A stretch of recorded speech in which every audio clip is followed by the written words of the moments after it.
वक्रतुंड महाकाय सूर्यकोटी समप्रभ निर्विघ्नं कुरु मे देव सर्व कार्येषु सर्वदा।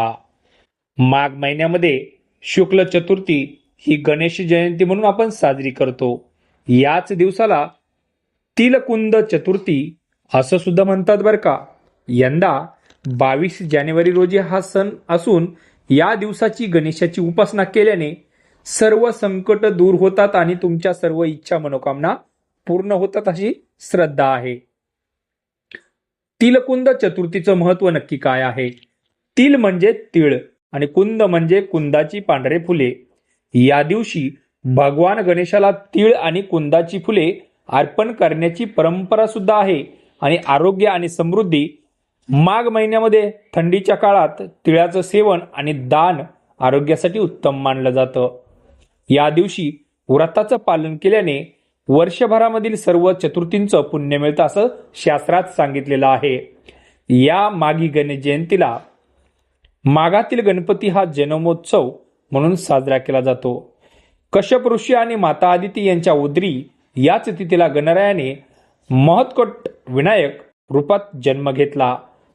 दृष्ट देवांतक आणि नरातकाचा वध करण्यासाठी हा अवतार झाला होता।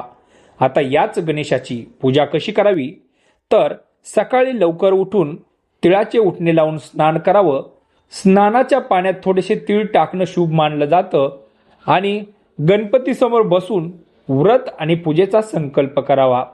स्थापना पाटावर लाल वस्त्र अंथरून त्यावरती गणपती बाप्पाची मूर्ती किंवा फोटो ठेवावा। शक्य असल्यास गणपतीच्या मूर्तीवर अभिषेक करावा। बाप्पाला लाल फुले, कुंदाची फुले, दुर्वा आणि शेंदूर अर्पण करावा। या दिवशी तिळांच्या लाडूंचा किंवा तिळगुळाचा नैवेद्य दाखवणे अनिवार्य आहे। 21 मोदकांचा नैवेद्यही अर्पण केला जातो।